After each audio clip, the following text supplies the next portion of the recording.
Welcome to PLZ Soccer. We're live on our YouTube channel and on X. And don't forget to hit the subscribe button as we discuss Rangers and their search for a new manager. I'm delighted to say Alison McConnell, our senior reporter, is out at IBROX right now. So Alison, after 123 days in charge, just 5 wins in 17 matches.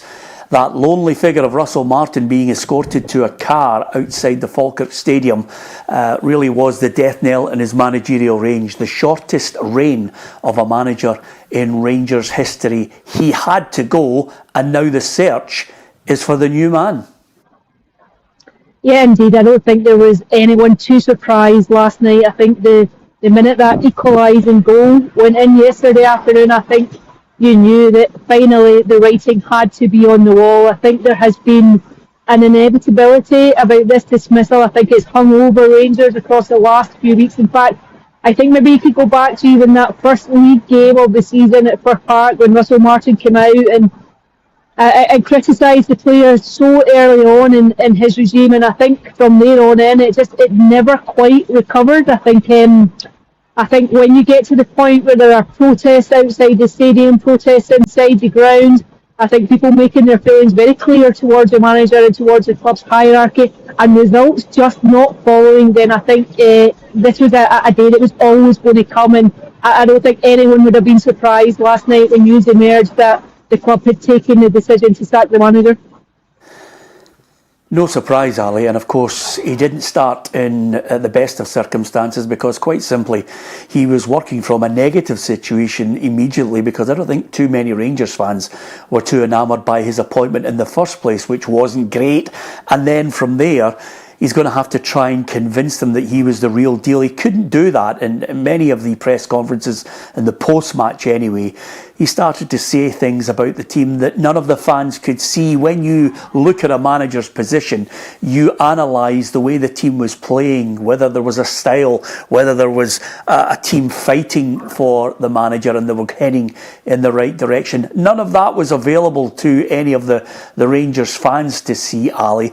And when you get to a situation that happened yesterday where Falkirk almost pulled off a victory, but the overall display was a team that looked at Rangers and thought they're there for the taking, and that tells you all you need to know about the level that Rangers were operating at. Yeah, I think you could sense the vulnerability about them. I think John McGlynn said it himself. He said, we could sense blood. You sense the frailty that was radiating off of Rangers. I think there has been so much going on. I think you're right to say that Russell Martin was swimming against the tide from the off. I don't think he was a particularly popular appointment, but when you go back to that very first press conference and the type of football he promised to deliver, he said it would be intense, aggressive, purposeful, attacking, full of energy, full of high tempo and high pressing football. That was the selling point when he came in. I think Rangers fans were prepared to get behind him. I think it started well. If you go back to that Panathinaikos game, initial impressions were that it was going to be good. However, it faltered very, very quickly, and you could see no evidence of that kind of football that he wanted to play on the pitch. It was a team that looked disjointed, a lack of imagination, no creativity. There was a really publicised fallout with Nico Raskin when he wasn't in the team. I think there's been all sorts of sideshows around it. We had the Loch Lomond dip and the Conic Hill hike. I think everything just seemed to threaten to become a circus, whether it was that off the field issues with players, but certainly I think you can get away with all that if people can see that there is evidence of something happening on it. The problem for Russell Martin was there was just absolutely no evidence whatsoever that this was a team moving in the right direction, and opposition managers, opposition teams could say that, and that's evidenced simply by the stats itself. We won one league game, which is a paltry return for Rangers when you look at that opening sequence of games, and the big headache now is for any manager coming in is that there is a significant deficit to claw back. They are 11 points behind league leaders Hearts. They're 9 points behind Celtic. These are not insignificant chasms now to try and claw back. So the big question is, how do you recover this season? Is second possible? Is there a domestic cup possible? What lies ahead now for Rangers across the next few months of this campaign?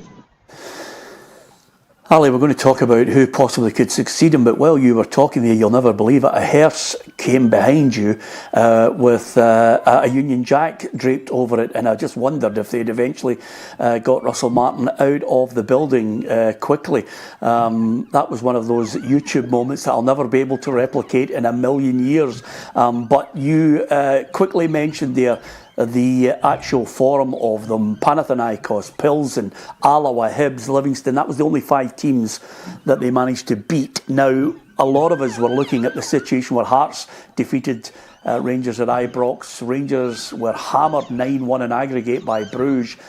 I think a number of us thought his time was up then, but the board had to stand by him because obviously you want to try and give the manager as long as possible, and they said on countless occasions, whether it was Patrick Stewart or previous interim chairman, that they're not going to go through rinse and repeat. In the end, that came back to haunt them. Now they've got to look and say to themselves, well, who do we appoint to make sure that the Rangers fans are, first of all, happy with his credentials, and second of all, he can come in and sort out the mess behind the scenes. They don't want a repeat, as you mentioned there, of Raskin. They don't want an eager man who doesn't want to come onto the field of play as a substitute. They want players who want to play and want to buy into a particular style. So odds checkers at the moment, Kevin Muscat is 2-1 favourite, Steven Gerrard at 3-1, Dyche at 3-1, Gary O'Neill at 6-1. Barry Ferguson is 8-1 with Danny Roll, the former Sheffield Wednesday manager, quoted at 8-1. And then, would you believe it, Derek McInnes at 10-1. Alison, all of those names might come into the frame with a board meeting, but it's going to be a big, big call for this board. They've got to get it right. It's an appointment that they simply have to get it right. And I just wonder if Steven Gerrard would be the one that they would really look to and try and go for, because it would be a hugely popular appointment when you consider the climate here just now. Obviously, Kevin Thelwell and Patrick Stewart under immense pressure too. They've not escaped the wrath of the Rangers support in all of this either. I think that it needs to be an appointment that unites the support. It needs to be an appointment that everyone gets behind, that everyone believes is capable of going and delivering success to Rangers. Steven Gerrard obviously delivered that title. He stopped Celtic winning 10 in a row. His place is forever assured because of that in the history books at this club. And I think he would be the one that would be a very, very popular appointment. I think the other names that you're seeing there are names that we have seen linked with Rangers in the past. Derek McInnes is an interesting one. You look at what he's done with Hearts. He's turned down this Rangers job before. Would there be any sense in going back and inviting him back in again? I think Hearts, of course, would be furious about that. Hearts fans would not be welcoming or encouraging any move for a man who's got Hearts flying so far this season. But I think it's got to be right. It's got to be an appointment too that I think is popular amongst the Rangers fans now. It's an interesting point you make, Alison. If I was giving you my insight into who I think would be the perfect choice for Rangers manager, I could probably give you a definitive on who I think would not be the perfect choice. And quite simply, I don't understand Rangers' obsession with Steven Gerrard. I mean, he managed to win 1 trophy in his three and a bit years in charge of Rangers. He won it at a time when there were no fans, there was no pressure, and Celtic were imploding. I didn't see any great credentials other than they were able to eke out wins in very difficult circumstances during the COVID year. But other than that, he's been a failure at Aston Villa. He was a failure in Saudi Arabia. I don't get the Rangers fans' obsession with it. But over and above that, I don't see Derek McInnes wanting to even touch the Rangers job. He's got a board there that's going to back him big time. He's got Hearts 11 points clear of Rangers. And I don't see the same collapse that we've witnessed on previous occasions. Hearts will never have a better chance to finish second, or possibly, for some of the most ardent Hearts fans, a title challenge. But Rangers are 9 adrift of Celtic, and that's the main cause of concern for those Rangers supporters. They're looking, I think, for someone who's got credentials in winning matches and winning titles. If they could get Kevin Muscat, I think it would be a step in the right direction, because at least he has the credentials. I mean, Barry Ferguson came in and couldn't get a trick out of what I essentially consider a bunch of players who are basically losers. No manager's been able to sort out the most obvious problem, Alison, which is quite simply when you are a respected manager and you look at what the problems are there for everyone to see. The defenders can't defend. That's what's costing Rangers matches.